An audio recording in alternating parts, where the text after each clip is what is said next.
Well, this talk that we're going to be listening to here is just some good old boys. My father, Don Yao, his old-time partner in outfitting business, Stan Thomas, and a really good friend of theirs, Lee Williamson. These guys are just amazing. Stan and Dad, well, my whole growing up life, were outfitters, mainly bear, guaranteed hunts. You don't harvest a bear, you don't pay. $300, that's all it was back then. And all the years, I think they said only one guy went home without a bear. And amazing. Anyway, and Lee, he helped them a lot too. He's just a great guy. I mean, I can't say enough about all three of these guys. They've had such a huge influence in my life. And anyway, so we brought them all together so they could talk about old times. They hadn't seen each other in years. And so we're just going to sit down and listen to some of their stories and what they have to say. And it was really kind of their sons, Brian Thomas. Stan had another son that spent a lot of time with us, was Bob Thomas. He certainly was there a lot of the time. He was just a little younger than Brian. But we had a great time. They had me out there doing this stuff since I was 3 years old. But yeah, it was some wild, great times. These guys are truly legends in their own right. So we'll just sit around, let them talk, and enjoy old times. All right. Okay. Everybody ready? Yep. Yeah. Anyway, this is my dad, Don Yao, Lee Williamson, Stan Thomas, and they'll introduce themselves a little more, but these guys they were out when I was a kid. I grew up, and Dad and Stan were outfitters, and Lee worked with them a lot and helped them a lot, and we hunted all over since I was just little bitty. They started hauling me around, I think I was 3 years old. Yeah. And I can't say enough about these guys are great people. So anyway, we're going to listen to some stories and what they remember about all this crazy time. So. Well, I can tell you where I will start mine, I guess, is when I first kind of remember Don Yao. He was working for, I think, Christensen Brothers there at Walderville. And I think he was kind of a logger, wrangler, cattle wrangler, everything guy for them. And I was working for Cruiser Brothers, same area. And so I'm not sure how we exactly met, but I do know Don's father-in-law was a good friend of the fellow that I was with, Glenn Good, Slim the Shot. And somehow or another we got hooked up and found out we both liked to hunt. And we had some similar interests and stuff. And he had hound dogs, and of course I did, and Glenn Good did. So that kind of made us some commonality to get together. But wasn't long about that time, about 1965, I think, or so. My little woman that I had flew the coop, and I had this boy over here. Brian was about 3.5 years old, which would have made Randy maybe was 4 or 5. Anyway, and then his little boy was about less than 2. And so when this happened, somehow or another, we had a buck hunting trip planned to come over here at LaPine and go hunting. And Don had been over with Hallworth or somebody hunting the year before and was going home, and right up by the 9 mile marker somewhere, this butte off on the right, some bucks run across the road in front of him just before dark or something, and he remembered that, and so that was hot on Don's mind to get back and catch up with them a year later. And so that's why I ended up over here. I brought my trailer and my kids over here, turned off at the 9 mile marker, went back in, and that big butte was right there. That was what I had in my mind. I was going to try that, look at that for bucks. So I went up there and found a little road that pulled off, went in there and parked the trailer. And me and the little boys, we took off for 2 or 3 days. We was driving around looking for a place to try to kill a buck. And anyway, that was my first recollection of buck hunting over here. And so I'll let Don got anything to add to that. And I got some stories to tell from that. But anyhow, that was our first hunting together that I'm aware of. Yeah, I got some stories to tell. Have you ever? Yeah. Oh, God. Yeah, I was making one hunt out there. hadn't seen too much. And Stan was off to my left and was making a drive, and a little old towhead come by me, and he was doing 100 miles an hour right towards 10 hours. Stanley, here he comes! I said, what, who's shooting? Oh, it's a nice little buck. I said, you lying son of a bitch, you never had a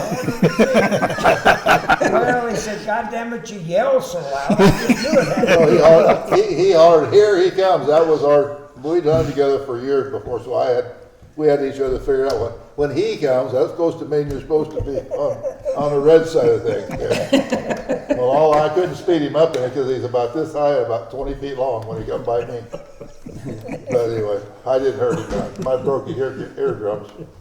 That was so funny. So, how did you meet these characters, Lee? I'm not sure how I met. Don, I think, worked around my brother-in-law, and I think that's how we made the acquaintance. And Yeah. I was up there with Alan and seen he had dogs, and one thing led to another. Next thing I know, we're prowling around together, and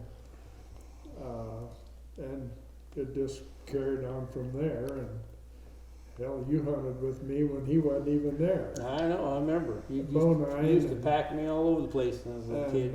You always offering me Indian candy and all that stuff. I don't know if we did any buck hunting together or not. I don't think. I always hunted the west side. Yeah. But Chased little bear.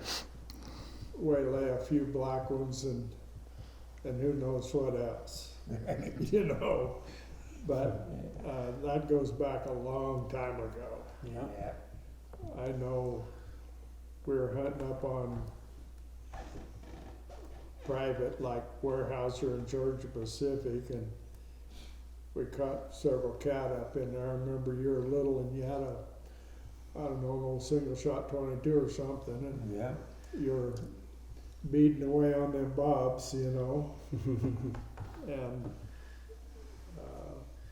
then later, Robert Bonine, he started, he had some dogs, and well, I took Don's dogs for a while, and got Spotty caught in a trap and ruined her front foot and ears. Damn trappers, anyway. Yeah, I run quite a bit of meat through old Ears's teeth, you know. And Tacky was getting pretty old. I don't think I had him down there, but we hunted together, and he had that old dog. We'd start him on a apple orchard or something, throw him down, let him run around, and figure out what was going on. But I remember you had old Butcher, and you and him would get in fist fights. Oh my God. oh, that old dog was crazy. But The guy running him was too. Right. that old dog would get out on an old cold track faster than anything I've ever owned. I don't know how he did that, but he wasn't a bear dog. He thought he was, if it was a little bear or something that would run. He loved that. But I just remember you guys fighting in the dog box. Yeah, he'd Get out there I'm gonna let cussing, the the dogs dog out. biting in. He'd go back to back. You son of a bitch, he'd say, oh, he bit me, God damn you, he just beat on that poor old dog. Finally, he'd get him out of the cage. We'd all sit in the truck till he kind of cooled off out there before we get out. Oh, God, him and Butcher. yeah, we had, I don't know, different dogs, but as far as cat dogs, he was about as good as I had, I think. Again, I tell a story here to tell you how good he was. I want to add to it. Lee and I drove truck together for Shell Oil Company, and so quite often our shifts wouldn't meet, so we couldn't hunt together. So one of us would be getting off work, and the other would be coming on work. And so this particular morning, like it's just a brand new snow there in town, just a skiff like out here. And anyway, Lee told me that he was going to work that night, so that morning he got in, he was going to go home and go hunting. And so I had to come into work, and his rig was sitting there. Just happened to be this old cat was out house cat was just cruising around there.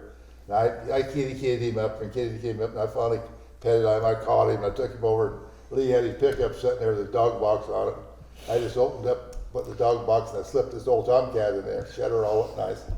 So Lee come home, and I knew that morning he was going to go home and head right out bobcat hunting. Of course he did, and when he got home, he went to load old Butcher up. He dropped the tailgate. He was telling me later. He dropped the tailgate. Dog opened her up. They had it all in there. Met the old tomcat right in the flesh. So he started a cat hunt right there. Anyway, my note I found when I go back to work, you Rod. He didn't even ask me if I did it or not. Yeah. He automatically accused me of doing something like that. Yeah, But anyway, pretty good idea. suspicious most of the time around these guys. Walking backwards so I can see behind me most of the time. yeah. Oh, God. It's crazy. When you guys started your guiding, the guaranteed hunts, was that, how much did you charge for those hunts? $150, wasn't it? I thought it was $100, no, $300 a bear. Oh, No bear, $300 no, for a bear. no, and $300, yeah.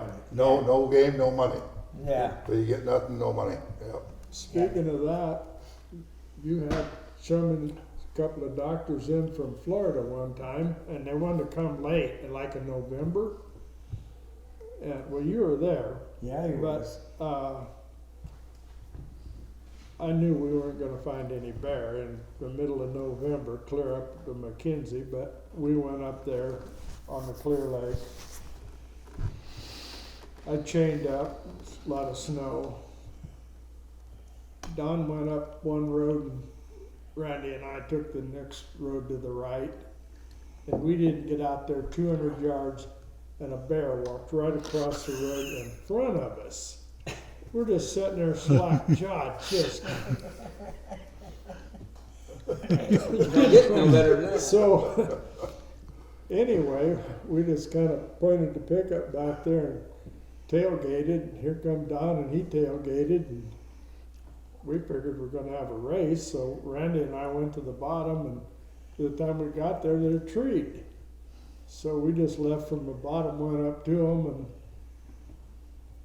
and those guys they beat us to the tree, but this one old kid, he was talking, he was been in the war, and he was familiar with his weapon, and he didn't get excited, Combat ready. and yeah, he was, but he shot, nothing happened, and anyway, the bear started down, and he didn't shoot. No, Don had an M1 carbine there, and he just done him. That old boy jacked a loaded shell out, and he thought he did it. And old Don was stomped that shell into the snow, and kind of looked at me, and I looked at him, and everybody was happy, and those guys were. Yeah, that guy, I remember that. He was jacking the shells out and thinking he was shooting, and how many times did I hit it? They didn't care as long as they went home with the bear. Oh, yeah. They The could- wives that was with them was not their wives. They were Travel wives. the office girls or secretaries or whatever. Those, As soon as he stepped out, she said, "I ain't his wife." I said, "I know that." these guys were doctors, Yeah. you know, and they were scissor bills, to say the least. But Lee told them how to eat the kidneys. Wanted to try kidneys. No, Lee said, "Well, I can tell you how to cook it. How's that? Just boil the piss out of it." well, that's about it, you know. That was so funny. Yeah, we hunted a guy named John Rowe. He was a commercial air pilot from Yeah. Dallas, Texas. Every year he come, he brought a new wife. He wanted to know if he'd bring his wife. Every year he'd bring a new stewardess. And finally, last year he said, "You want me to bring an extra wife for you?" No, we're good. We don't need any. But yeah, he'd bring a different stewardess every hunt. Yeah. We had those pilots one time down the coast range, and That's what he was trying to find the easy way out. There ain't no easy way. He kept flaring off. And Stan said, well, that son of a bitch. And so Stan goes around the hillside and catches him. He said, I'm going to tell you something, you bastard. If you do this again, I'm going to gut shoot you and leave you here. Boy, he was right on our shirt tail the rest of the way out there. He didn't even get out of sight. Then that old guy that had that bar, me and Stan treated a bear down the bottom of that canyon, and he shot the bear finally, and it took us about 5 hours to get up out of there, and it would have took me and Stan 20 minutes at the most. But boy, he was something to get out of that canyon. Yeah. Fun times. If they were really good, I know Brian will attest to this, but we'd be going out there and I was real little, and they'd be after the dogs because we didn't have tracking collars at that point in Never. time. There was no such thing. But the way they're going, they realize I'm holding them up, and they put me on a stump, and they tell me, if Stay we there. come, yeah, you stay right there, and if we come back and you're not there, we are not looking for you. I'm like, I become really good friends with that stump. We're here. I'm right there. But I think they would have looked for me. But they didn't. And then, yeah, they were, But- or they, another thing they'd have you do is they go back and get the clients and stuff, and there's a bear up a tree, and they leave me there with a switch. Now, if he comes down, you just beat him on the ass and run him right back up that tree. And I'm thinking back as that just wasn't real healthy for children. No. It made him tough. Brian started school up in McKenzie there, and he'd been going to school for about a month or so. I got a note come home, brought it home from school for Dad. The note said, Mr. Thomas, it's wonderful for children to have imaginations, but I think we have a bit of a problem with your son. I need to have you come to school. I need to talk to you. And I said, well, so what are you doing at school, Brian? It's causing some problems. I said, I don't know. I said, well, what are you telling them? He said, well, I tell them about our hunts and stuff. And I said, and show and tell me, tell us some things. I've been telling them about hunting. So I dug around. I had 2 or 3 pictures of him and Randy and him, the dead bear and stuff. And I put them in an envelope and I set it back down there. Never heard no more from her. So I finally got down there to parent-teacher conference, and she came over and was all apologetic and said, I could not believe a young man like that would be involved with something like that. That same thing happened with him. The teacher said, yeah, Neil exaggerates. Yeah. Said, well, pray. I can imagine where he learned that from. That's what those kids did go, and then they'd talk about what they did over Yeah. the weekend or something, and she brought that up. And I said, well, he isn't exaggerating. That happened, and I don't know what she thought. I didn't care what she thought, but there's so damn many of those. Maybe he told the story about you shooting the horse.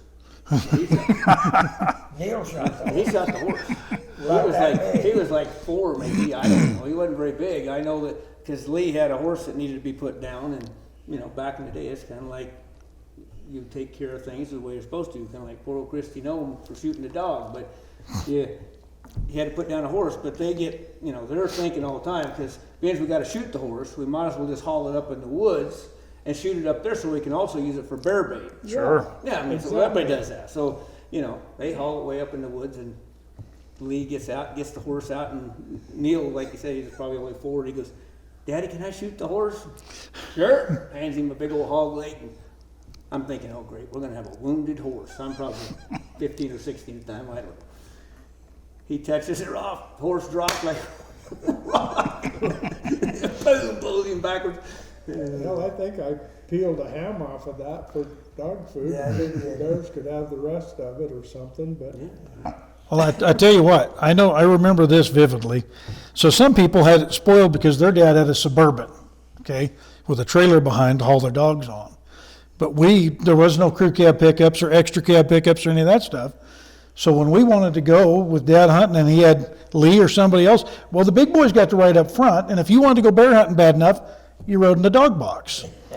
And, we'd spend and then if, you know, during the day, we'd ride up on top. I remember riding with Randy on the dog box and hanging on for dear life once they'd get a bear going. It was just like, Hang on to that chain. hang on to the chain. They're doing 70 miles an hour down them old dirt roads, and we're just like flopping over to the sides. So, and I remember this because Randy was he was a very talented individual as a young man as well.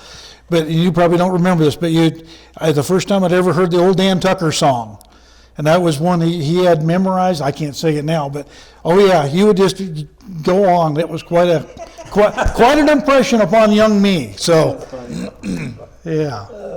I had Randy with me one day, and I had a dude with me, a guy named Jimmy Dillard.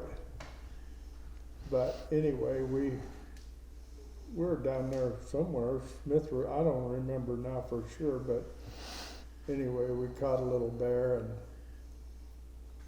walked in. I think Kevin Wigzell was with us. Yeah, I remember him. And anyway, went in there and that guy popped the bear, and he was a mayor of Harrisburg, and he sent me a newspaper clipping, Vietnam vet kills bear, you know, like it was really something. And I guess it was for him, Right. but Talking about old Wigzell, we took him on a bear hunt one time we was up White Branch, and the dog's tree right on top of that. Oh God, it's steep. But there's a road that goes around the other side. So Wigzell wanted a big bear. Well, I knew from the track he wasn't a big bear, so we started up that mountain, and farther we went, pretty soon old Wigzell says, you know, I don't care if it's big as a rabbit, I'm gonna shoot him when I get there. So we finally get up there, and it was a small bear. He shot it, and I said, well, let's head out of here. And I turned around and went the opposite way. He said, where are you going? I said, I'm going out the road. It was only a quarter of a mile to a road on a flat surface. You son of a, you know what I said. But we got our money, didn't we? I'll tell a story about this Wigzell. He had a service station down at Cresswell. Yep. And somehow or another, he got the ways along, going along hunting with us, and I had an old man who hunted with us, Jack Harpool was his name. And so I had a crew cab. I think at that time probably Don did as well. But anyway, we was hunting up Blue River, above Blue River Reservoir, and just boxing looking for a dog or a bear. Don went one way and I went another, and Terry Wigzell was there with his pickup. So he was just driving track out, didn't have no dogs, he was watching the bank for bear tracks. And he had old Harp loaded up with him. So we got way around, plumb up on top of the mountain up there, I think maybe where it drops off towards Deer Creek or something. Anyway, we was way up high, started a bear. The dogs just roared. Got on the radio and was calling, and Don was coming, and could hear old Wigzell. Don got there, we was waiting until they got there to let the dogs loose. So here old Terry's rig come around down there, see about 2 miles, this road just switched back like that. And he was leaning on it, trying to get there. The old Chevy just winding on it. Finally he came up, barreled around there and seen us, and slid up there and stopped and jumped out. The old Harp was, he's about like me then, about in his 80s. Boy, that rig had more to stop than he bailed out of there, and here he headed for my pickup. And I said, and he wants to crawl in the back seat. And I said, what's going on, Harp? If you think I'm gonna ride in that sucker, you're crazy. So I'd rather you put a chain around my neck and just drag me along behind it, or ride with that crazy SOB. And old Harp, boy, he was never again he get into Terry, he broke him right there. Yeah. Stan and I hunted the coast quite a bit, and one morning we drove up there, and a bobcat run right across the road in front of us. Thought, you know. So we tailgated on him, and they run down there a short quarter and treed. He was lacing his boots on, so I just went to the tree. I was sitting down there, and pretty quick I hear brush breaking, and I look up there, and here comes old Stanley. He's got a single shot 12 gauge barrel on it about 4 feet long. He comes walking up there. Oh yeah, he said, He said, might be a little bit too close. He said, two giant steps back, and he just turned around and just smoked that cat with a 12 gauge. But he was always 2 giant steps closer or 2 giant steps back, and I mean the piss and the shit would fly like when you shoot a bear. And sometimes you didn't tree him again, you know, it was just a little bit skittish. Yeah, oh, Anthony got that, Brian's got it now, it's killed lots of stuff, it's a 3-inch single breakdown, 3-inch show gauge. And that was my night hunting bear gun at night, no slugs in that at night. When you get a big old kerplunk in that, you knew, you know, get a piece of it pretty good. But yeah, that's the old gun that's killed. Well, I killed one spike buck, it was legal buck. Well, almost legal. John Matthews had a Almost tag. legal. John Matthews had a tag. It was when you could hunt over here for a month, then go home and hunt, go there, ways up, go up Nelson Creek, bear hunt. And looked out there about 100 yards, this little spike buck was just standing there looking. And I had the old Ithaca there, and John says, I got a tag, I'd like to have him. So I rolled the window down, and I slipped a slug in the 12 gauge, popped it, and I tried to hold up top of his head, and hit him right square in the end of the nose. Anyway, that was the only buck I ever shot with Ithaca was that one, but it was mostly a hunting with the dog's gun. Yeah. Yeah, so who was the guy that turned the dog loose and I almost killed your dog when the bear come That down was and Wigsell. I ran, oh, it was Wigsell? I ran in Wigsell. there to grab the dog and the bear almost killed me and then I was all bloody and Dad started beating on me and He I'm killed like, the I don't dog. know who should have got. Yeah. He said, Bullfrog. At least we got the bear. Yeah, Dad that's said. about as close as I come to killing a human being right He there. said, I wouldn't have traded that dog for 100 goddamn bear. All right. Yep. Dan and I were over on the Siuslaw, and I think we're snuck in there on IP, but we caught a bear, and so we slipped in there and kind of parked somewhere where nobody would see the rig, but we got in there, and there's a pretty nice bear sitting up there, and I don't know whether he shot it or I shot it, but it hit the ground and we started turning dogs loose and heard something and looked up and here come a buzzard just like a wood duck coming down through the maples and the buzzard? A buzzard. And he lit on a spike knot right where that bear had been sitting. Right, exactly. That was his last day too. And the Dogs didn't know what to chase. it was a buzzard. black and it was coming down and The dog said, they- I wasn't grab the bear, that buzzard. Yeah, that was. and it's hard to believe, but that's the truth. That's the Scouts Honors stuff. Lee told me, said, I knew, he said, I told you, when I went out to your place, they have 2 big fir trees there, when I get out there to go hunting, the buzzard was sitting there to see which way we was gonna go hunt. Well, they followed us. They did. That's funny. I hadn't heard that one. When we were elk hunting up there, the ravens knew those pickups. I swear to God, they knew those pickups. And everywhere we went, they went. You know, it was, Gonna be meat in the pot. Yeah. Oh, yeah, Something to pick on. right. yeah, you and your dad, we were up, I don't remember for sure, up above Bare Bones but it was Christmas break and there was snow on. We were up there and we caught I don't remember, it was a sow and cubs, I don't remember, but we treed them over there and Robert tried to film them, but we didn't hammer any of them, I don't think, that day. I think there was 3 cubs. Anyway, the tree was full of bears, and anyway, I had Neil and Cindy with me, and you were with him, and I don't know if Pat was with Robert or not. Probably was. She liked to go. She got in the dog box when it got late at night, and Yeah. and Sleep. Cozy place to sleep. Yeah. Spent a lot of hours in one. Yeah. Last time I seen Robert, he was shoeing the neighbor's horse and he come down to visit. And he had a little girl with him, pretty little girl. She's probably 4 or 5.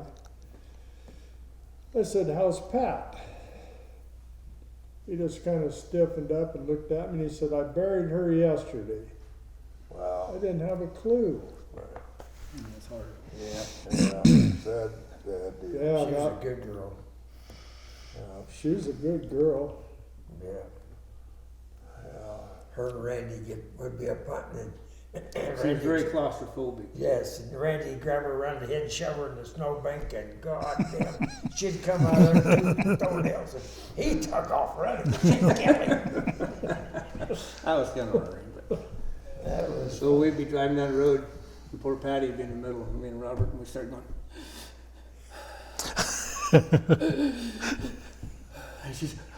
And she starts getting caught.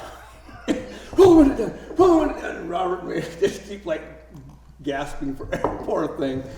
You That was guys mean. Probably cutting wind and rolled the windows up and I felt sorry for her. yeah, really. Yeah, she is very claustrophobic. Yes. So how many bear you guys think you harvested over the years? I bet I seen 300 up a tree before I was 16 years old. I don't know. A lot. I've never really. Because I know you were getting like 50 a year there for a while. Yeah, I thought about keeping track, but also after there was no season on bear. Right. But after they started protecting them and you had to buy tags. There wasn't any season on anything, predator-wise. Anything that had toenails or sharp teeth. Yeah, No season on it, period. but then they started selling tags and putting a season on them, Right. which didn't change anything for me, other than that I was a little bit Illegal. spooky about getting caught. Well, look at there. You know them guys? Hey, fellas. They look familiar. You guys almost missed the bullshit session. Yeah, Just in time. No, I think Stan, I remember a time or two he'd show up and, forgot his shells. Get Oh, to the yeah. tree, forgot shells. Next time he got there and he forgot the gun. Get to the tree and he forgot the goddamn gun. And then next time, yeah, he would. Oh, I got the gun. And he, Jim forgot the shells.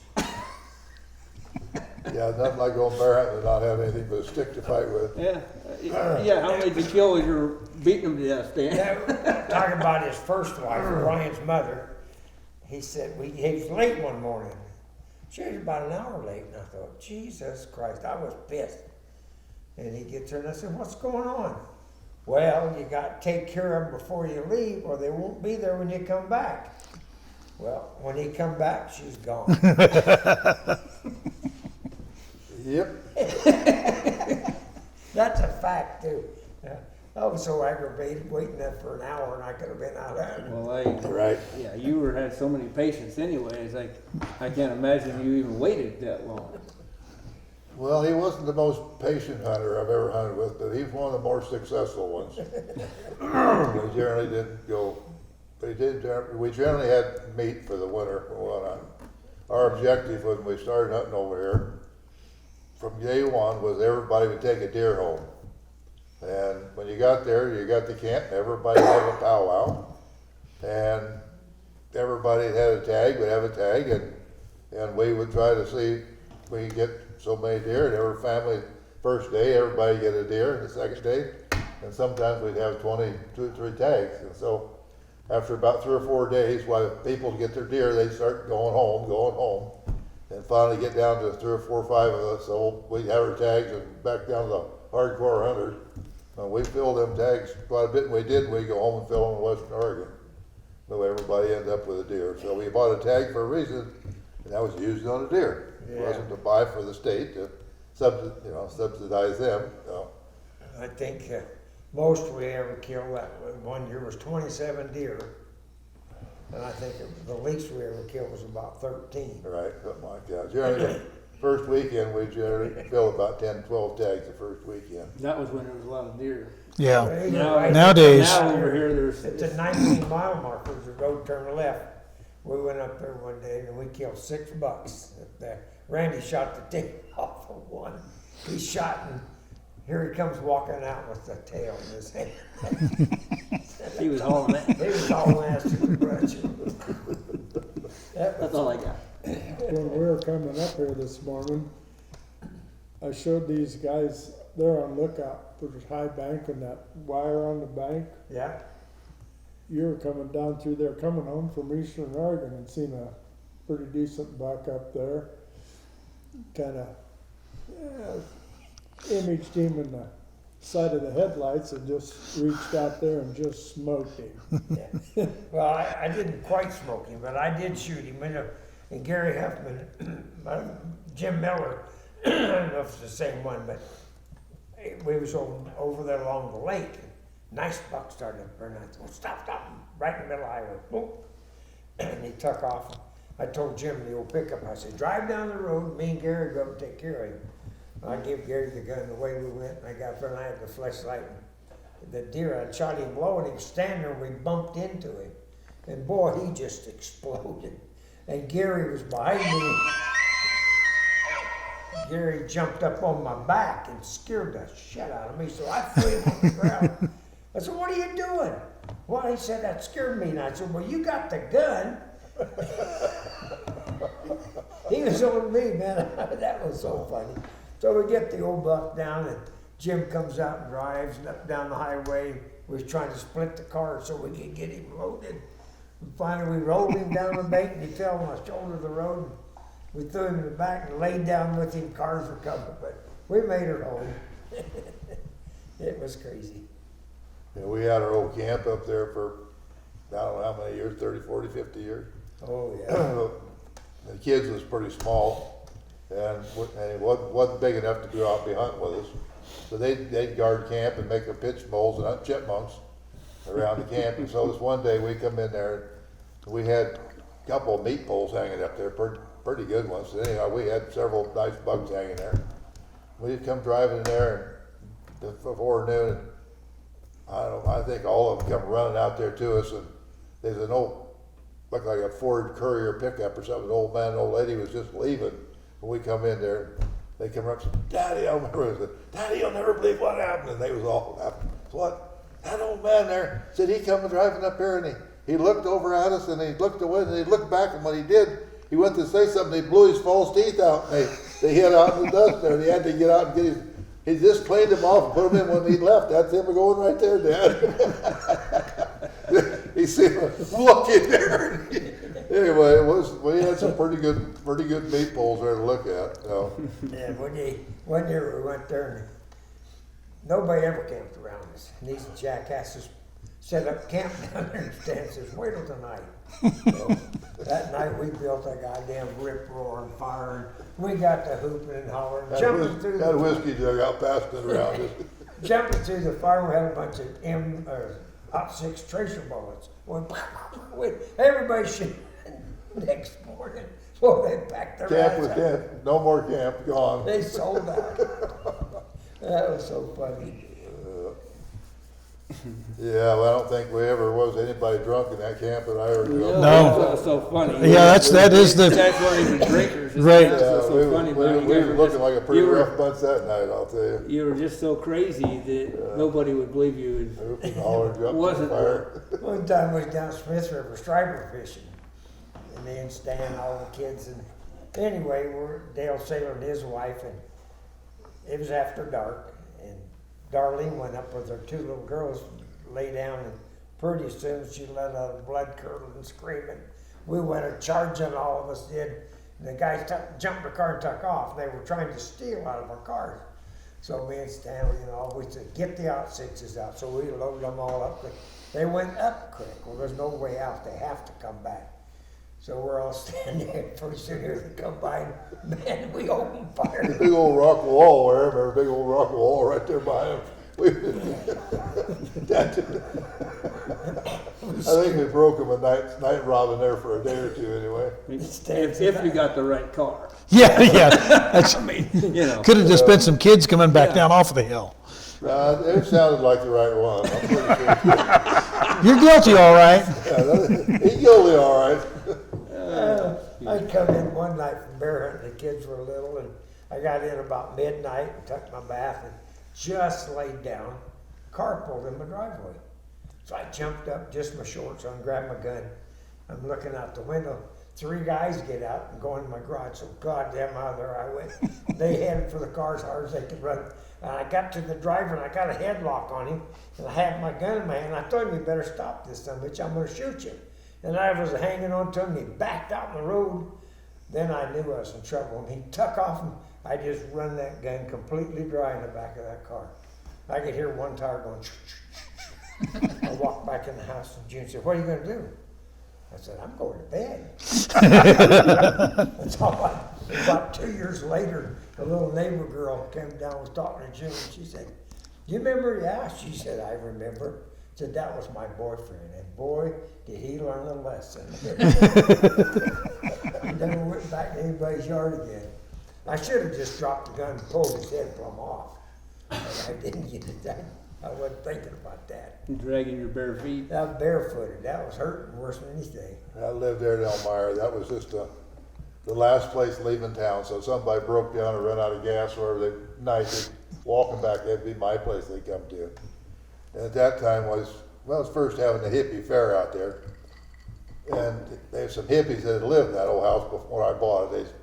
They evidently, I think they had it. It was a pretty scroungy place when I got it. But anyway, we sitting there one night, looked out there and hear this old Volkswagen hippie bus come driving in. It had made a circular driveway like that. And it pulled in there 10, 30, 11 o'clock at night, and it's sitting out there. I could see a couple of cigarette smokes were going inside there. So I didn't do nothing, took the old shotgun again, went out the back door, went out and I come walking around there, and I meant to tap on the glass of the door. But the thing was down, I didn't know it. When I went to tap, I tapped this guy right beside the head and turned around and looked at that shotgun barrel right there. Holy shit, man, he just, he couldn't talk, his teeth are clanking together. Finally, one of the other side says something, and I said, what are you guys doing here? He said, we're looking for a place to camp. I said, you camped right in the man's front yard and nobody come to the house or anything? It's a good way to get your head blown off. I said, if I was you guys, I'd camp somewhere else. Now get out of here. You can hear the old Volkswagen whining all the way to Omar.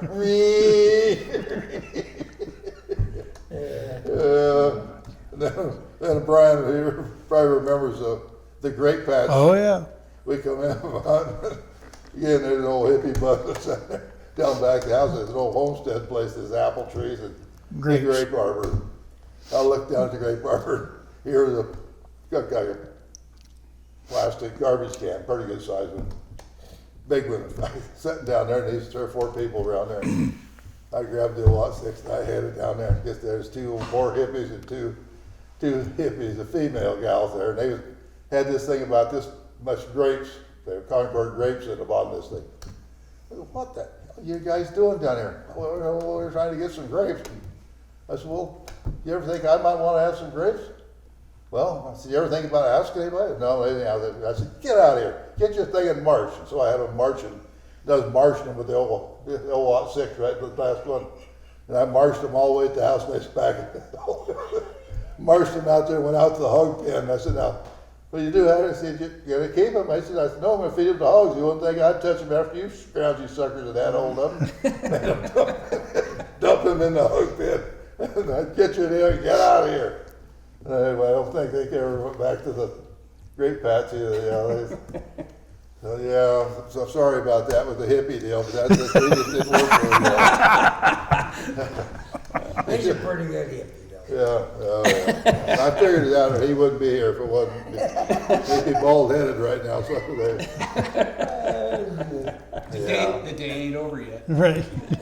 well, the hippies didn't work very well with us. They just, wrong mentality. You guys and your wiffle ball bats and chasing Yeah, them we out had across some the campus. And, sea do bear. you remember that? Oh, yeah. Plastic Oh my bat. gosh. Another baseball thing they bat. taught us children. We'd go through Eugene about 3 in the morning going bear hunting and see them old hippies bebopping along and old Stan's, pull over, Don, pull over. I'd pull right over next to him and old Stan reach out the window, right back of the head and down. Oh, there's another one, Don, pull over. the University of Oregon campus back in the day. And us little kids were riding their open top Jeep, whipping the wiffle ball basket hippie. Well, I'm just telling you, the first hippie I seen was in the fairgrounds in Eugene. I went in there to Oregon Logging Conference and fair. And here was these weaselly looking guys, little round horn rimmed glasses, on their nose, long hair, the Beetle Boys, okay? And we looked at them, and Roy was a big old logger, and he looked at them, look at there, stand there, he was laughing. We laughed at them rascals, eh? And the hippies was funny. Well, they wasn't, we made fun of them. Well, pretty soon they was jury arrested them. The hippies was kind of our county commissioners. And Peter DeFazio and the hippies ended up putting me to Eastern Oregon. But they took over a political realm. They finally took over our White House. Bill Clinton was a big pot smoking hippie right there in the White House. So it wasn't funny. So that first hippie we seen there in the fairgrounds, if we'd have thumped, that's it. And the second one we seen, we'd have thumped him. The third one probably wouldn't have showed up. We might not have had all these problems. Well, you started too late. We started too late. Is what the deal was. Yeah, I thought it was a joke. I Yeah. didn't think anybody would get that low to look and live like that. Well, what's left over now is the briar patch. I call them the street rats over there. We've still got some. Now they're old gray hair, long hair, whiskers. They live in the briar patches and all that stuff. Leftover hippies. Oh, it's terrible. Monty Christensen and I was sitting in a restaurant having breakfast one morning, and a couple of those guys come walking by us, and you'd have to know Monty he kind of sat and looked. They walked by and he's a slapping. Said, look at the bugs off of those sons of bitches. And they looked at him and me. He just kept on going. But crotch crickets, I guess. I don't know, but I still can't believe what become of all of that. Oh, They still have that country fair out there, Yeah. and Well, they just took over all of our country, our hunting country. Indian Creek, every place was full of them. Old school buses and dope, potheads out there everywhere. Couldn't it? And they didn't. They hated hounds because you killed animals with them. They steel traps and hound dogs. The hippies, they hated them. And so you had to worry about getting hold of your dogs if something happened to them. Well, but in all honesty, I'm going not to defend a hippie or anything, That's where I have to be careful, right? but you got to think of this: how many of your hounds you pick up from the hippies that the hound was sitting in the couch? Oh yeah, I know that. Not all of them was bad, but Right. for the most part, they didn't have no Right. good feeling about hound dogs. Don had a little go around the somebody down the That was down Sweet Creek. Great, yeah.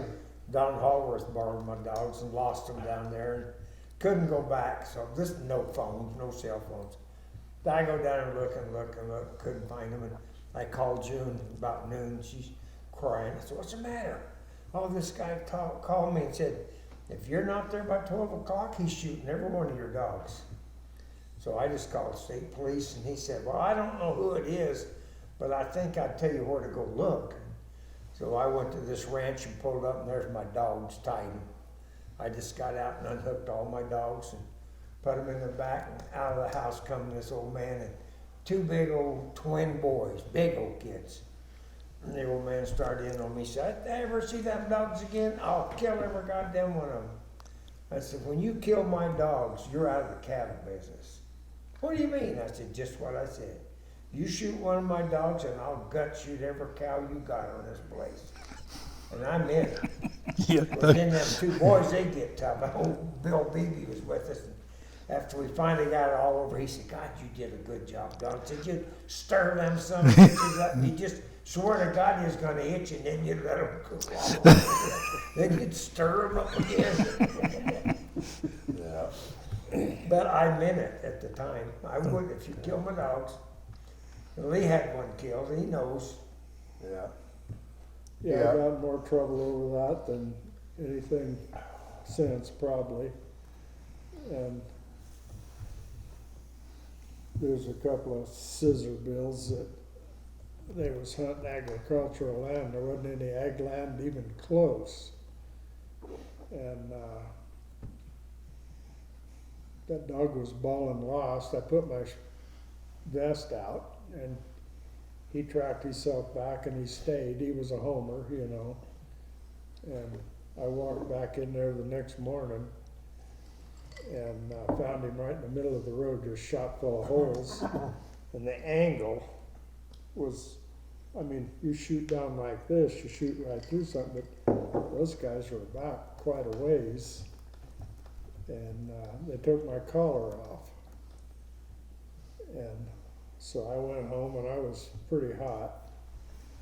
And so I went back up there. I guess I threw my saw in, went up and cut a load of wood, and when I come back, there was a car parked at that gate.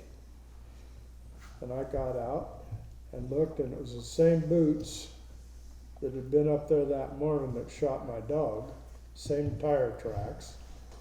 So I just sat there, and I didn't know it, but Betty called the state police because she knew that the shit was going to hit the fan if I run onto those guys, and she was right. But they come walking back down the creek, down Guiley Creek, and I was just sitting there, and the state cop pulls up. And he said, "Are you the guy that had the dog shot?" And I said, "Yes." And he said, "You stay here, I'll talk to him." Well, this guy started lying. I had to remind him. I was up there, followed the boot tracks of my dead dog, and it was the same tracks, and somehow or another I got a hold of the guy. And the cop jumped on my back, and anyway, I got an assault or some damn thing, and it didn't end well, and I lost a dog. Right. Yeah. I remember we lived up Hills Creek, end of the road. Hippies come up there. First off, they were in my meadow there planting marijuana. He was just a little guy. I said, "Randy, let's go up the creek and look at what they're doing." So we go up there. I snuck up on this gal, and she was thinking. And I said, "What are you doing?" And Jesus Christ, she's up here. "What do you got there?" And she said, "Well, it looks like a tomato plant." Randy said, "No, it ain't, Dad. That's marijuana. They teach us that in school." He's just a little guy. I told her, I said, "You get your ass out of here." So a little later, we had another guy. He'd go up the back road at dark, or before dark, and he'd come out about dark. So I called the sheriff. Me and Randy followed him up. We found where he was watering his stuff. So a cop calls me back, and he says, "Well, Don, there's just not enough plants. We can't do it. Nothing for you." I said, "That's okay. I'll take care of it." I said, "He'll be back here Thursday night." So me and Randy and a couple of neighbor kids were out there, and it's getting pretty dark. Here he come walking out. There's two of them that time. I said, "Come here. I want to talk to you." "What do you want?" I said, "Come here, goddammit, I mean it." So he comes over there, and I told that son of a bitch, I said, "If you ever come back up this creek again, you ain't going home." So he got in his pickup and headed down the road. Well, the cop got worried about it, so he comes driving up there to check on things, and he passed that guy, recognized him, he turned around, and then the guy tried to outrun him, and he got him at Jasper's store and got him stopped. He come up to us laughing later. He said, "That's a fight. You scared that son of a bitch to death." Well, you were waving a gun in his face. Yeah, there's little things like that. Kind of bruised him up a little bit. There was a whole lot more. You leave out a lot of things that I quite remember.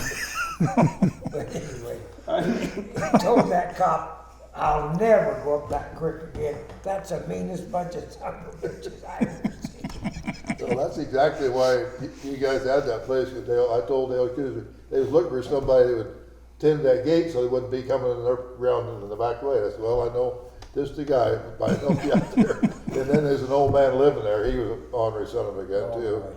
And so they had to deal with him. So Donald took that old trashy place, made a nice place out of it, but it was a place like that where people were always coming. That guy's name was Joe Davis. Oh, yeah, yeah. And Yeah. so Dale Coozer's lawyer sent him a thing, you gotta be out certain date. So we were going up the hill, Randy's little guy, Dad, there's a tent, let's go look in that tent. I said, no, don't go in that guy's tent, it might be making home brew is what I thought, or alcohol. So he left that night at midnight. Me and June was up peeking out the window watching him go by. And next morning I go to work for Texaco. And I come back in about noon and the boss says, Don, the FBI was here today looking for you. I thought, shit, no. So I get on the phone and call him. And in that tent was their son that was convicted of murder in Texas. And he had escaped. You know, Joe had him up in that tent. So the FBI said, you know where they went? I said, yep, I know exactly where they're at. So I told them, and I never did hear them more. But That's Edis's dad and brother. Mm-hmm. I picked you and Randy up there one night, and we just went right up on Razor, and started a track. We wasn't sure what it was. Anyway, they trailed down off into Norton Creek, and pretty quick we could hear the race. They jumped and treed. We figured by then it was a bear.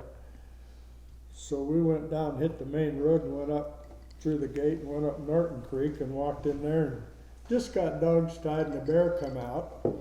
And we didn't shoot, didn't have time to. So we led dogs out and took off, and we get down there, right there where the guard shack was on Little Fall Creek, and 2 state cops sitting there waiting for us. And I thought,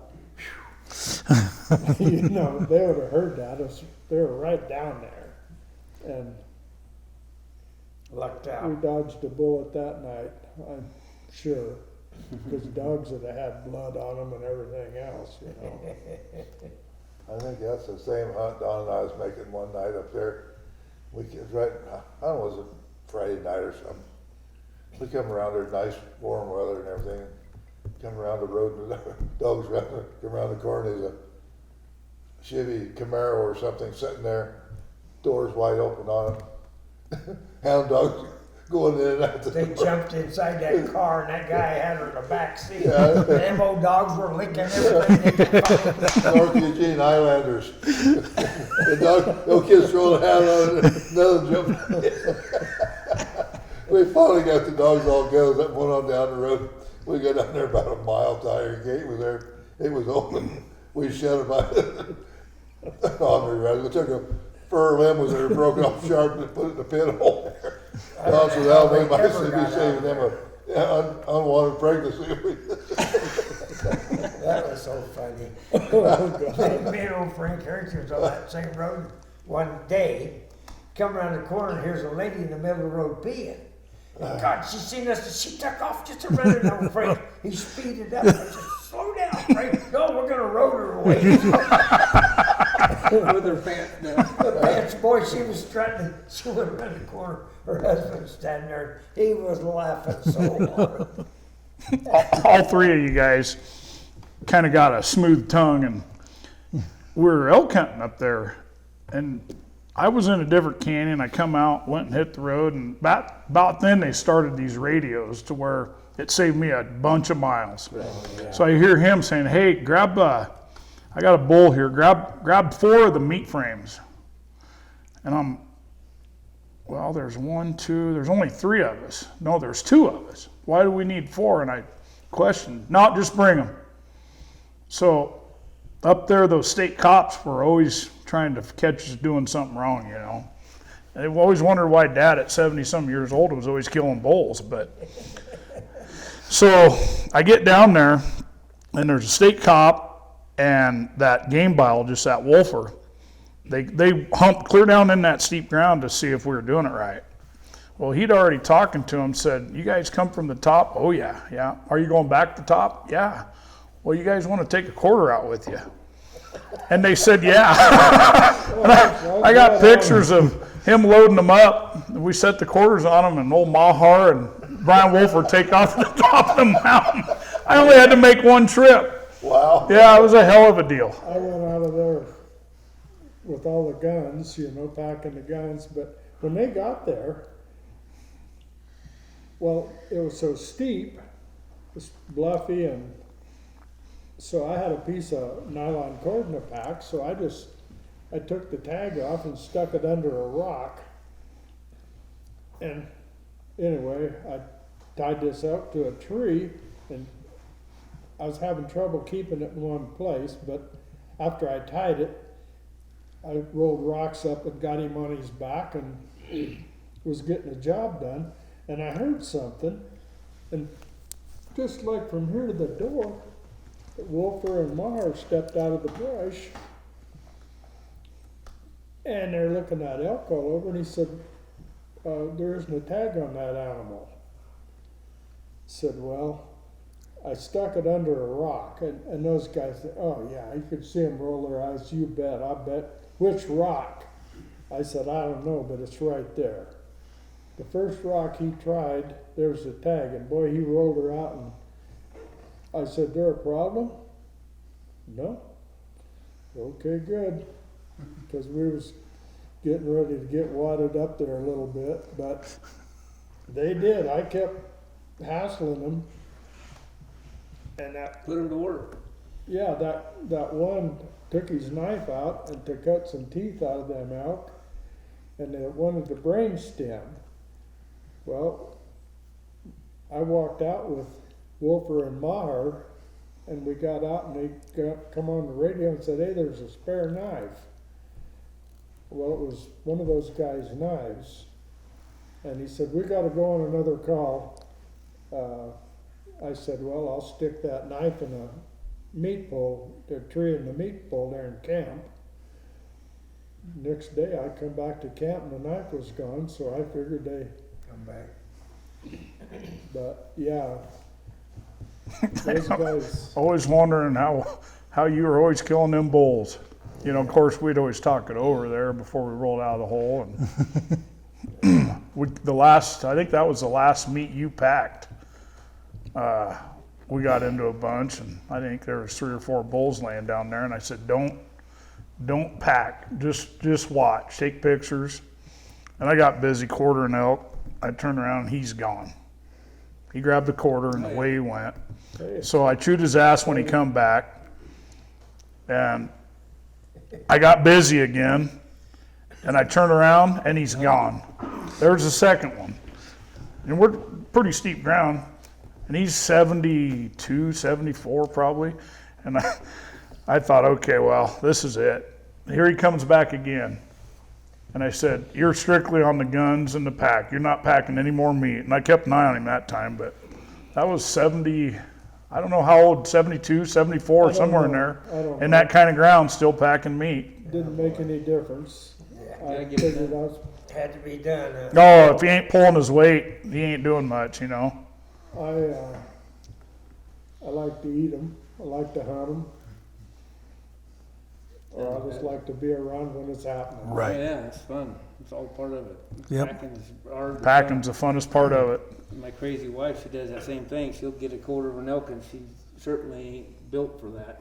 But she'll go till she gets hurt. And she has. We had a lot of good hunts over at Unity and Burnt Creek over there. Thinking about our camps over there, them days there wasn't many places where you air hunted. It was generally bulls only hunting, and we had that area was air tags.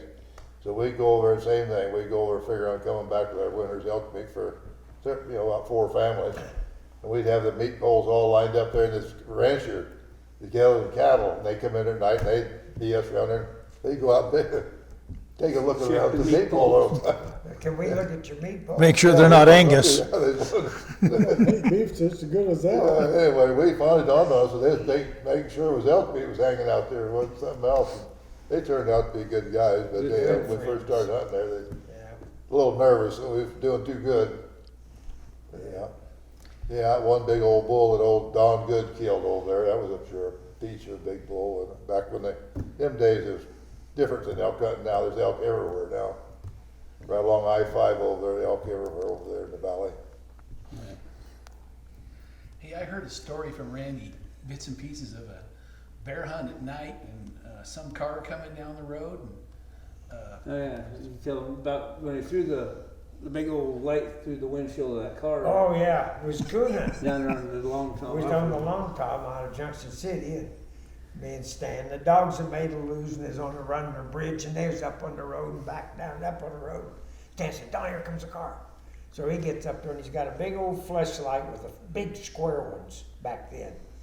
And he gets out in the road, and he starts waving like this. And of course, the car didn't even slow down. He was Scared. "You son of a bitch!" And he reared back and threw that at the car, hit the hood, ricocheted over the windshield. "Don, them son of a bitch wouldn't even slow down." I said, "I wouldn't have either." Run over one of our dogs, crazy one of guy. our dogs, I thought he killed it. We got back to the ring and the dog went all the way back with it, the pickup wasn't, it's okay. Yeah, he got clipped. Yeah, anyway, but yeah, I wanted to go through and hit that sucker right in the mush. One year over here hunting, we had a little Chinaman in a Volkswagen, and the girls would be on stands, and me and Stan and all of us would be driving to him, and he got to screwing with the girls, turn around, spin dirt on them and stuff, and God, I was looking for a Chinaman, you know, I was just gonna kill that little bastard. So June was on his hunt one day, June shot and screamed bloody murder. And Desi started screaming, and I looked over at Stanley, I could see, goddamn, we took off running just as hard as we could run. We thought we had a Chinaman. When we get there, and June's got this big old buck, and she'd shot him right in the end of the nose. He stuck his face out, and she killed him, but I had Chinaman on my I gotta tell this is funny. Funny. When we was guide hunting, you know, had our guide stuff going, got a call from these guys, I think it was these guys maybe from Iowa, from the Trina company, I believe it was. Anyway, we were supposed to pick him up at the airport. So this guy, when he's quizzed me on the phone back and forth, we was making the deal, he said, "Well, it doesn't really matter, Stan," but he says, this partner of yours, he said, "Is he an Oriental fella or what?" And I said, "Well, I'm not sure." I said, "He might be a little bit," but I said, "You can't hardly tell because he had his eyes operated on. You can't hardly see. There's not hardly any squint to him, but just a little tad."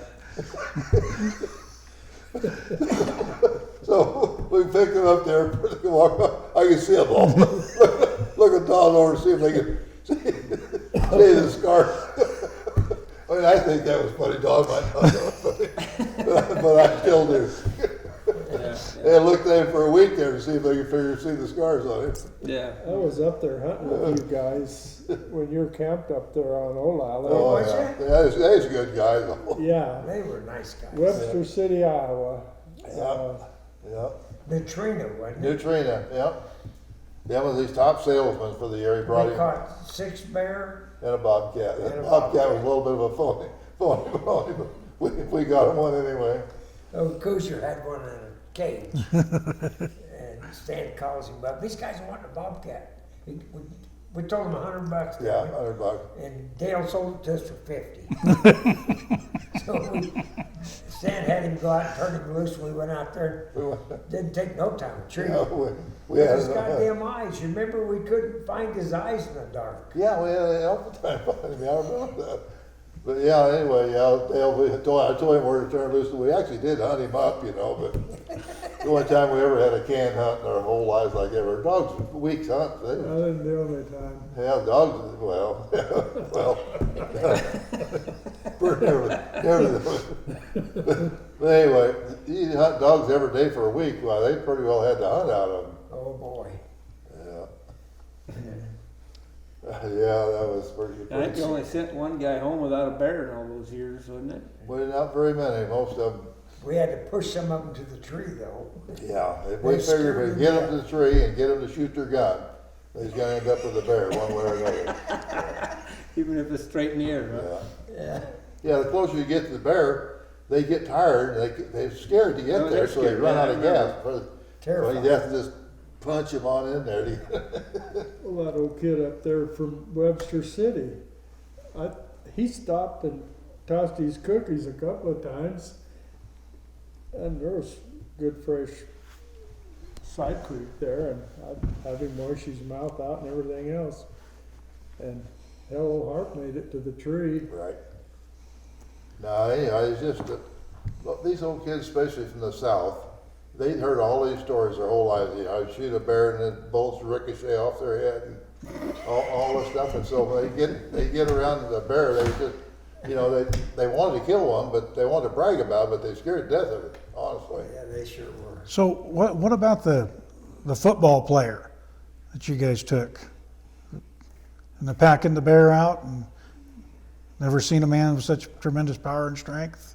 Oh, That was the two, that was, you mean the packet and having that? Yeah, having them packed. That was Rod and Ron. Rod and Ron, right, that's who it was. Okay. They were football, but they were tough bastards. right. So me and those standing We'd loaded. brag on, we never, they'd brag on more, we'd brag on more, they'd lean into it, you know.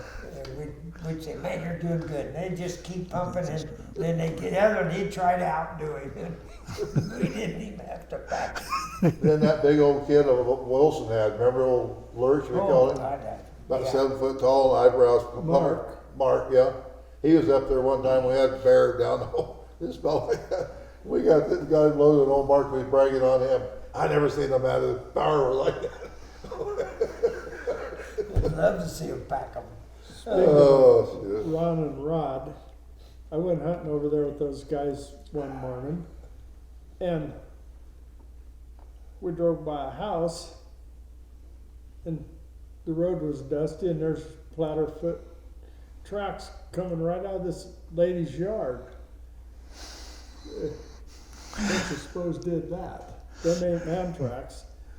So we just drive up the road a little ways and just tailgated, and it's just straight away just smoking.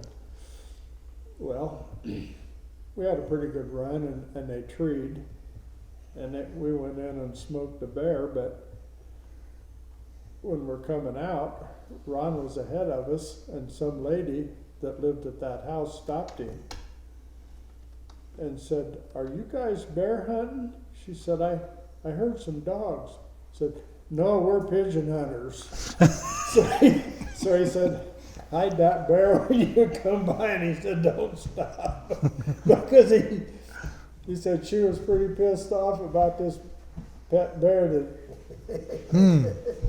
Her pet bear. anyway, those guys were crazy. Yeah. Remember Preacher Knew one time we was down there and you guys got in that bee's nest. Remember that? How'd that go? I don't remember, but you guys sold out. He was quite a guy. My cousin's husband was a preacher. They wanted to go hunting with us. I said, "Well, you can go." But I said, "You're going to hear words you ain't never heard in your life before." I said, "These guys are all loggers, so hang on tight." And he did a good job. He kept his mouth shut. But of course, since then, all of them found out he was a preacher. They really got nasty. Not us. No, we wouldn't do that. We used to be hunting along, and he always had Harp with him. And old Harp's in there just spinning some pretty awesome big windies, you know. And so old Stan would just key the mic up. And we're sitting back there, and we're getting all the latest dope and hunting stories, weather forecast, you name it. Old Harp, he was just like Clearly a the book of knowledge. broadcasting. Right. He was quite an old feller. Yeah, we call the guys that call him the CB, and now with this, this thing here, I can relate to what Arp is going through. But you call on the CB radio, and they say, "They got something, want to say something to you, Arp." He put it to him, a bullshit, and then he put it up to his ear and listened. He never did. He was listening on the mic. I tried to tell him over and over, but I'm the same way on this now. I understand what he's dealing with. Yeah. We were going down the road one day and went by this guy's garden, and the guy said, "I got quite a patch of tucket corn." What the hell is tucket corn, you know? I think somebody said something, "What's tucket corn?" Said he grew 40 acres of the stuff, and he said, "You could tuck it all in the crack of your ass and have room for more." You know, it wasn't much of a crop. I thought, oh. Yeah, old Harp and They I stuck it. remember that time over Penny, those guys scoping her, was elk hunting at Unity. And Penny for about 3 days in a row, those guys kept scoping her. So we're driving down the road, Glenn Good was in the car and Don, and Penny said, there's those guys right there, Don. So I just slammed the brakes on and jumped out. I ripped their ass up one side and down the other. And Glenn Good and them all got mad at me for getting so mean with these guys. I said, shit, what do you want me to do? You know, if you don't want me to say something, don't say something. I damn sure didn't want to scoping the girls out. No. I don't know, you boys can remember, one time we was leaving camp, like the middle of the day to go out, had 2 crew cab pickups, a white one mine and a yellow one's Don's. We had a hunt all figured out, we headed out there, and here these guys was just road hunting along. Check. And we waited. And finally we got thinking about right. Donnie, he went around that about 50 miles an hour side and went down the road, pulled her sideways in the road, just got up and was just standing there like that. Them guys come driving up there, the 3 of them in a pickup. They sitting in there. Donald says, come on, get out here, I'm gonna kick your ass. Because they was looking in the mirror, they could see us back there for a mile, you know. They wouldn't pull over nowhere. Finally, he says, either get out or I'm gonna yard you out, I'm gonna kick your ass. I went through that thing in reverse. It was an auto. I bet he was going 45 miles an hour. They cranked it up.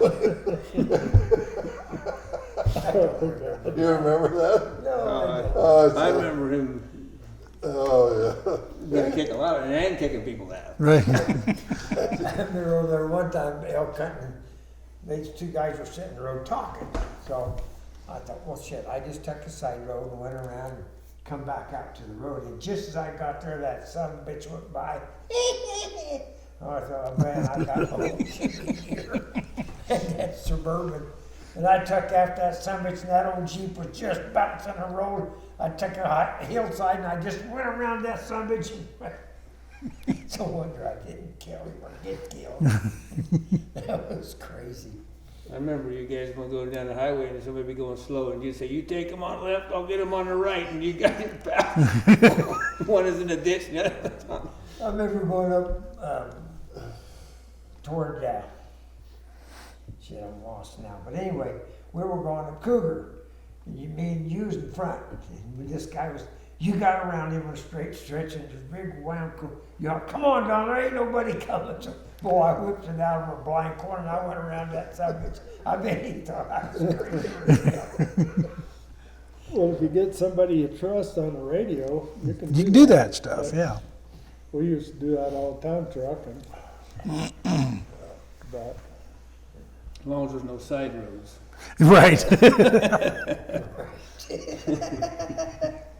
Oh, God, those were good times, though. Yep. Well, we I first, wonder why my little wife ever stayed with me all the well, the little wife sitting over there, the first when I started getting all screwed up here. We started our hunt over here. Camped on this road up from the butte up there. And you can see the butte right from camp. So first morning, our first hunt, I had it all figured out. We'd drive out around the far side of that. And I think it was Gene, your brother Gene, Don, and I. Maybe Dave, I'm not sure. Anyhow, June, the stander, and Grandma, Don's mom, was babysitting all the kids. So we had this, that was the first hunt I had it all designed after my weeks, or 3-4 days of scouting there. So anyway, we got all scattered out around there and started up over the knob. And we went out and Don put June on there was an old railroad grade run through there. And you could see that whole hillside from right there. So he put her out there on a stand. When June was on a stand, she was on a stand. Anyway, it probably took us an hour to go around. It was cold as all get out. Come around the stop and coming up over there. And I don't know, Don, I was on the side towards the highway. Don's, I don't know, to the right of me anyway. We got just over the top breakout where I could see June out there. And this big old buck blew up right between us.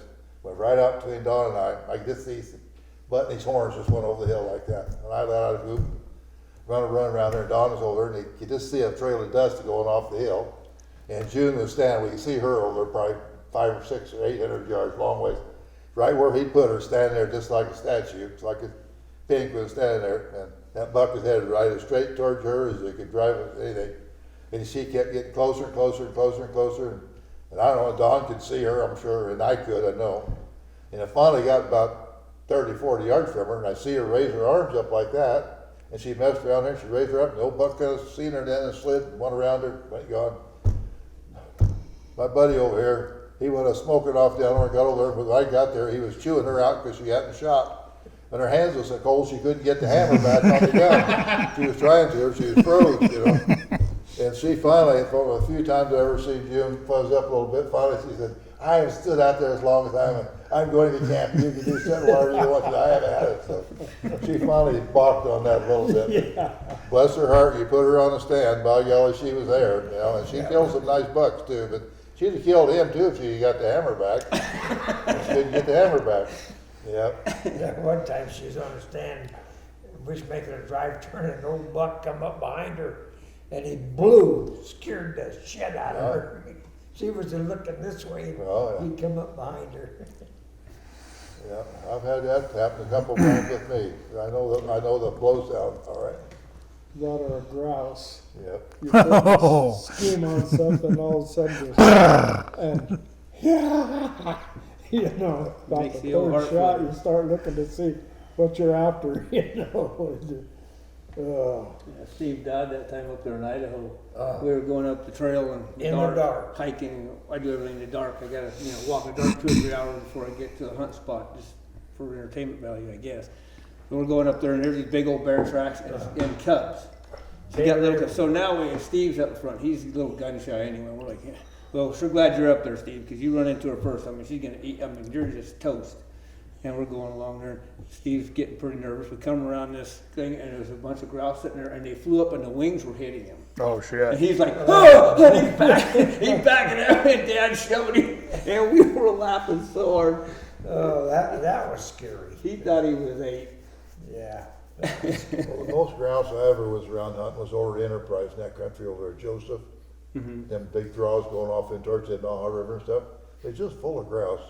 And they like that. They just, you'd be slipping up there and they just blow out on you. Yeah. There's lots of them. Never grouse hunted there, but just, deer and elk hunting there. I'll tell you, I like buck bacon and elk, but them blue grouse, his kids got into them up there. We took them right to camp, and we didn't just breast them out, we cooked them all.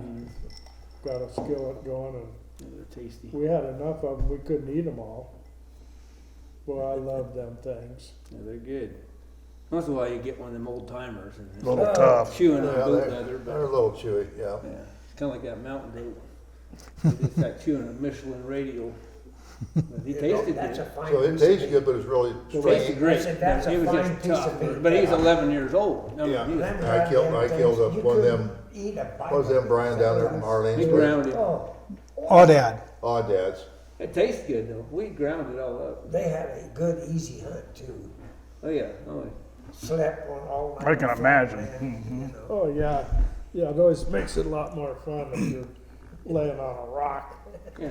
you know, all bed up. We went up for a scouting trip and she wanted to go look at him. So 26 hours later, we came back. Right. Pretty swell Did you scouted. guys have On supper foot. off the end of a stick, or What's that? did you eat him that night? Did you? We ate something. I chewed on it for a while. Right. And that's Put it back that's in your all we had. pocket. All I had was a T-shirt on because I'm not serious. And then we got off in there, and the further we went, the worse it got. And finally, we get her down to that goat, and we're way in there. I mean, this is hours getting to it. And she's like, "Is that a shooter?" And I'm like, "Oh, frick, yeah." I mean, I didn't tell her. I don't say nothing. She goes, "Is that a shooter?" I don't answer. She goes, "Randy, tell me, is that a shooter?" I said, "That is a stud." Boom! Like, okay, we're in trouble now. Yeah, good enough. Yep. Did you roll up in a hide or try to? No, we went. Well, we was trying to get back across. Which I tried to get up through the rocks first, because I know it's a lot closer. But we got cliffed out, and I was going up through there, and I actually got up this one little chute, and she reaches up and grabs me. It's just a cliff, And just as I grab her hand, I told her to grab me like this every time, so we got a good hold. And I get her like that, and that whole mountain crapped out under her. And I got her dangling off this bluff, Wow. 100-foot There was drop. a chance. And I'm like, so I pull her up on her and I said, we're done.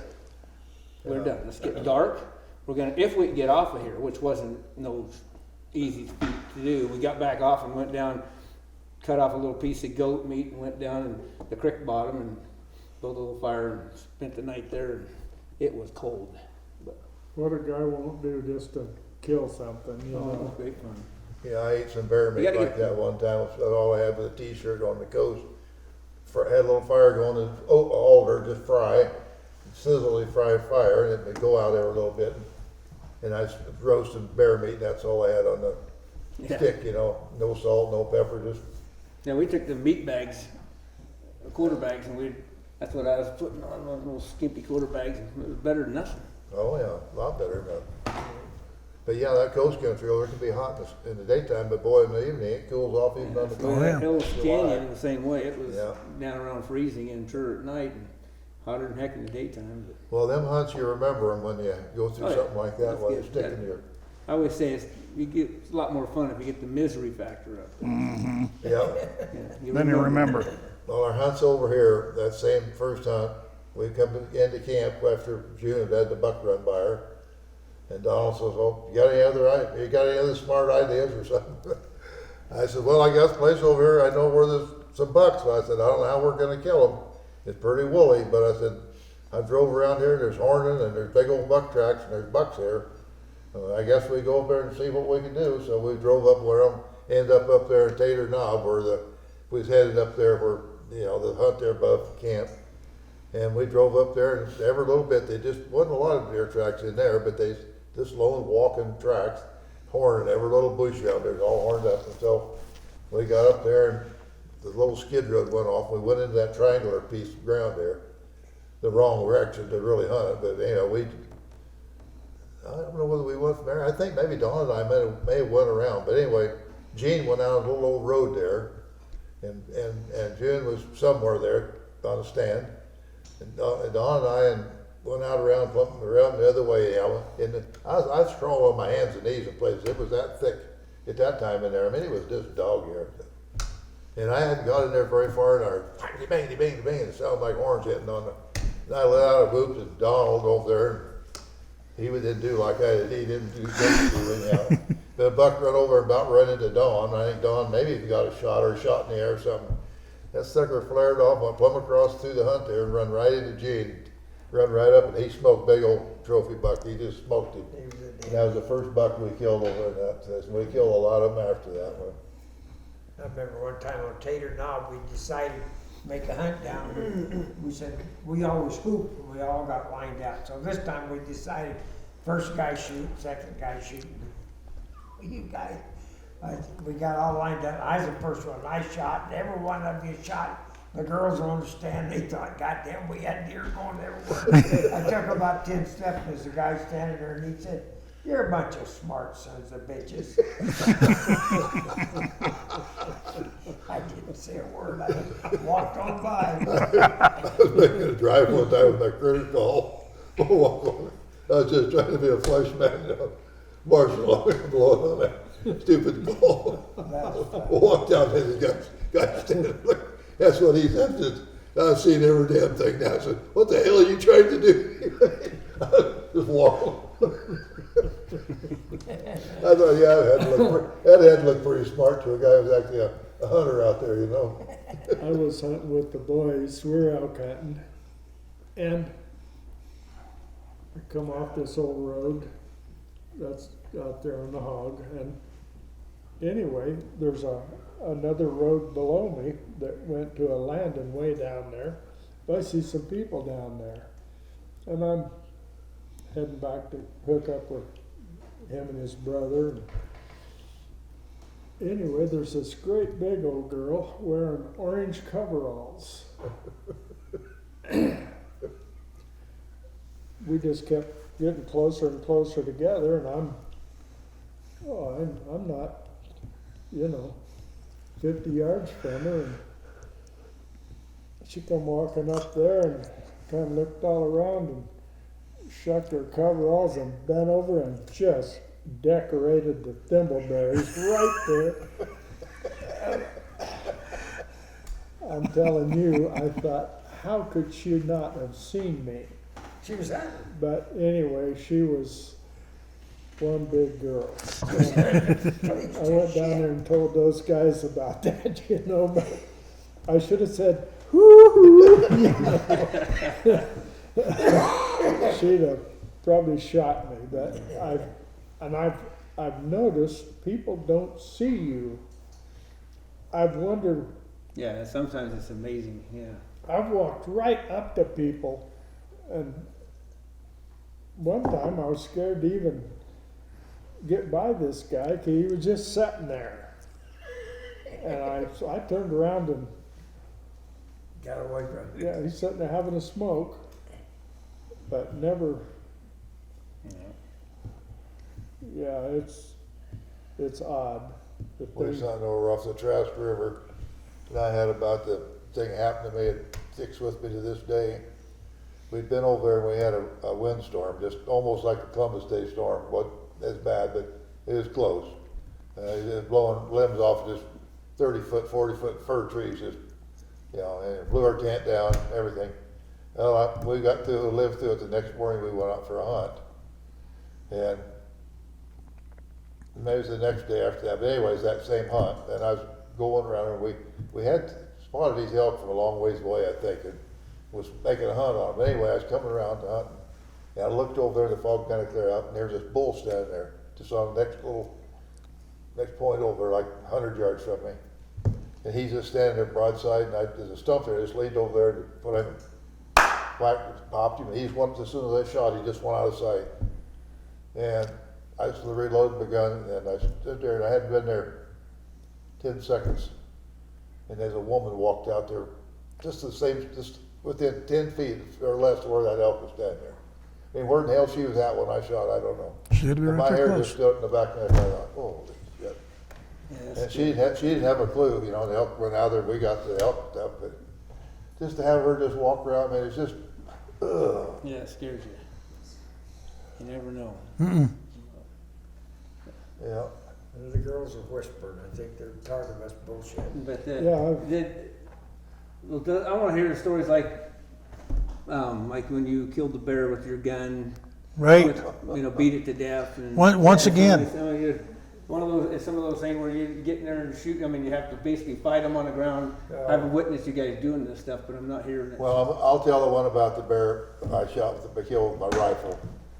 We was hunting over off of Battle Creek in that area from Timber Ridge country out west. And there's an outfit log in there, had a yarder set up. And I just started to track, kind of a cold track, and the dogs was working. And it worked right out towards where this logging operation was going. So you had the whistle bunker going, the yarder boys, the loader over there, toot, toot, toot, whack, toot, toot, everything. Well, the dogs went out of here and I lost them. That's pretty early in the morning. And I drove around everywhere I thought where I should get where I could hear them, and I couldn't hear them. So finally, later in that afternoon, I was just trying to get dogs to come to me. So I drove around. I had this little 256 Magnum rifle, held like 10 shells, and I had that. And so when I'd get out and hoop and whoop and whoop, and there's some fir trees there, and I got to where I was just practicing. I'd try to shoot the top out of them trees with an iron sights with the gun. And so I'd done that quite often. So I shot like 2 or 3 shots with the gun. And finally, we give up on finding the dogs, really. Like the old saying is, if you don't find them where you're looking, well, you're looking in the wrong spot. Well, what I didn't know, where we was looking out here all day, the dogs actually did turn around and went right back the other way. So we was driving around, I guess still looking, and he stepped out and listened, and back off from a mile the other direction where we started, you could hear the dogs treed way off down this hole. Whoop, whoop, whoop, whoop, whoop. This Bob and I. No, just you and I and Harp. Oh, Bob wasn't there? Okay. I knew I had a little one with me. So anyway, we heard that and we thought, well, we got about 30 minutes before dark. I had to get the hell in there, maybe an hour, to get in there and get them. No flashlights or nothing. Get in there and get done and get out. So we didn't just grab the gun and Harp said, well, we're going to go. And so we marched down there. It's probably 400 or 500 yards, quite a ways. We get down there, but that time it was getting more shadowy a little bit, and big old growth tree. Bears up there about 30, 40 feet.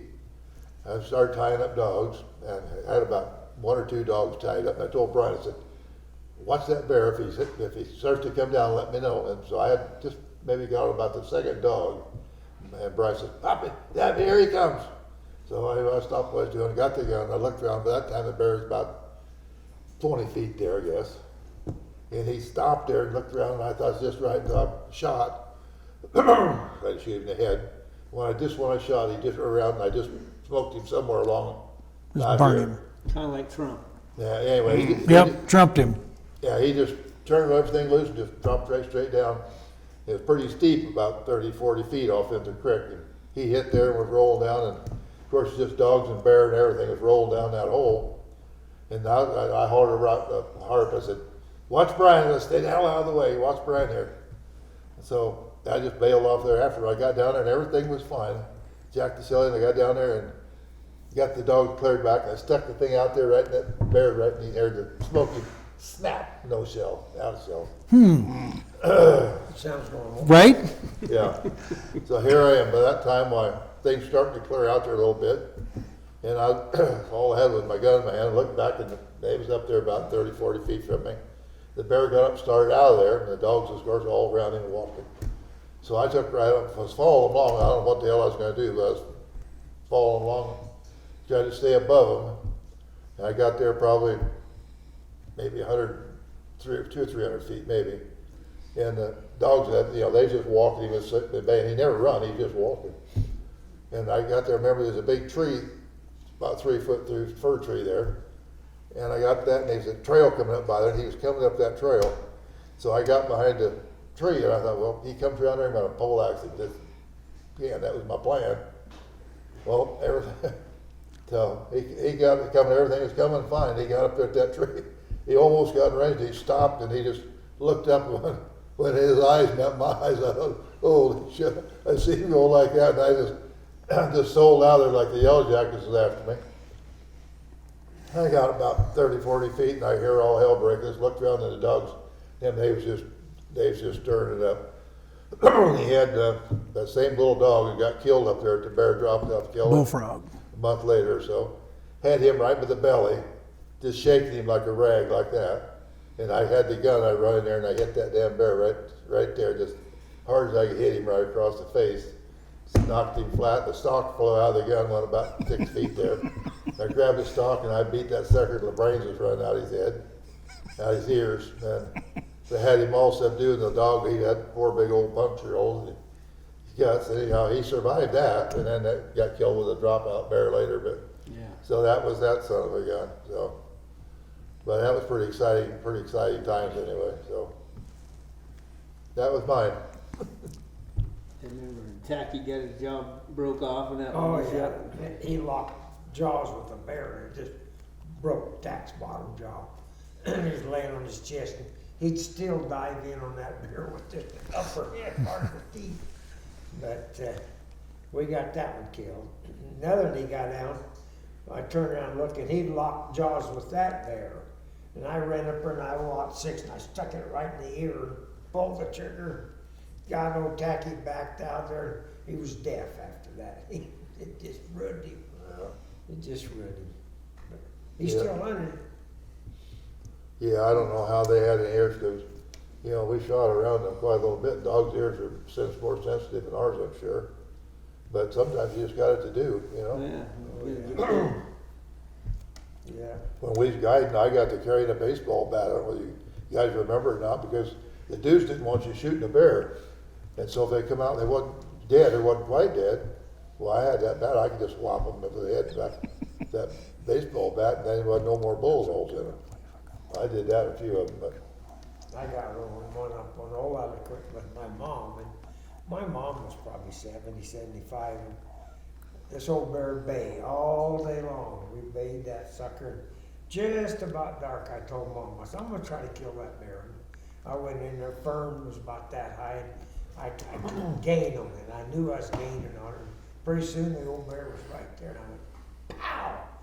And I went to jack a shell in, my gun jammed, and the bear turned a somersault come running at me, and old Tacky and them dogs were like they were holding him back, hanging on. And he was dragging them, and I finally got it in, and he got right up there, I killed him. But I didn't pack him out, I just walked out.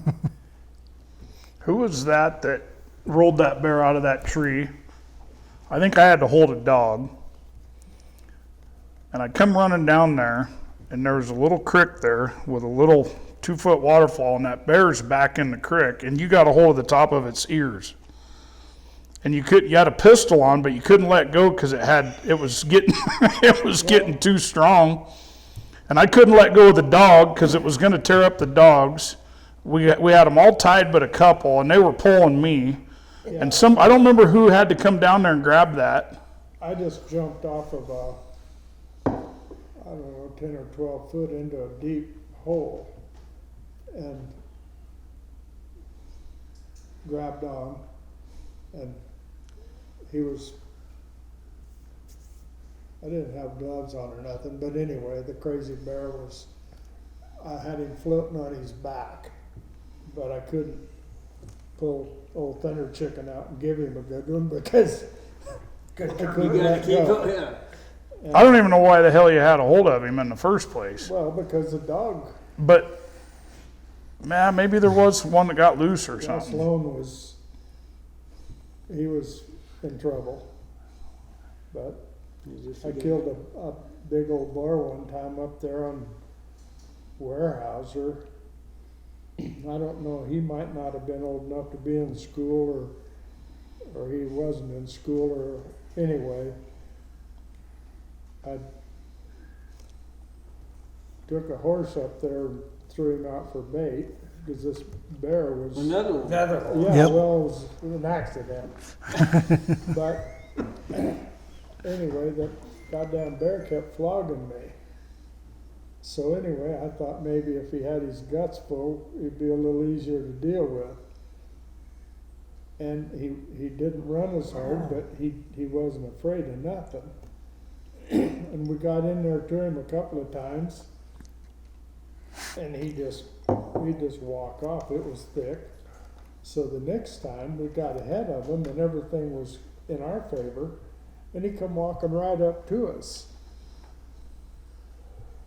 And I just locked, loaded, just sitting there, just come on, big boy. And dogs they're right there. Everything, and the fiddleheads are pretty deep.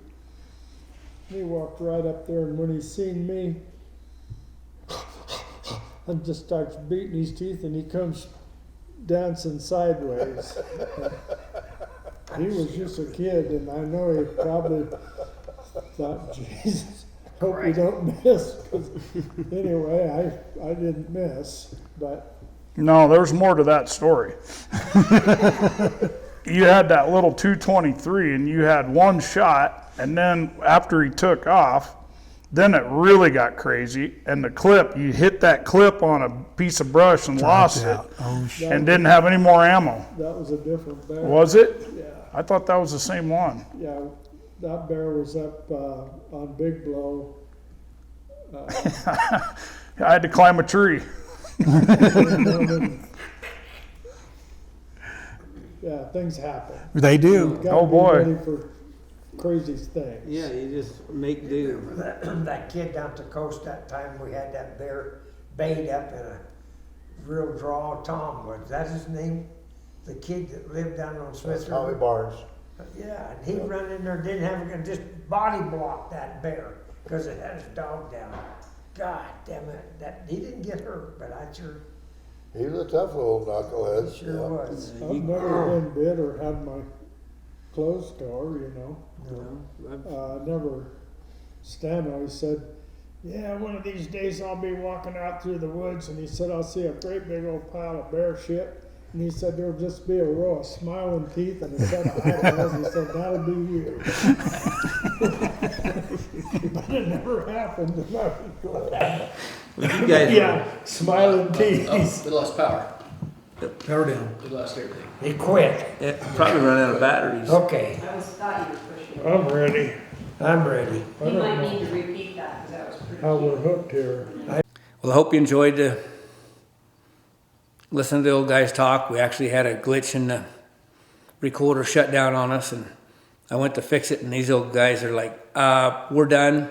They're starting to rip mics off, and they're done. So maybe another time we can set them back down and not even mic them up, just let it be what it be. And I think the mics made them nervous because I noticed that they didn't, some of those stories they actually held back on.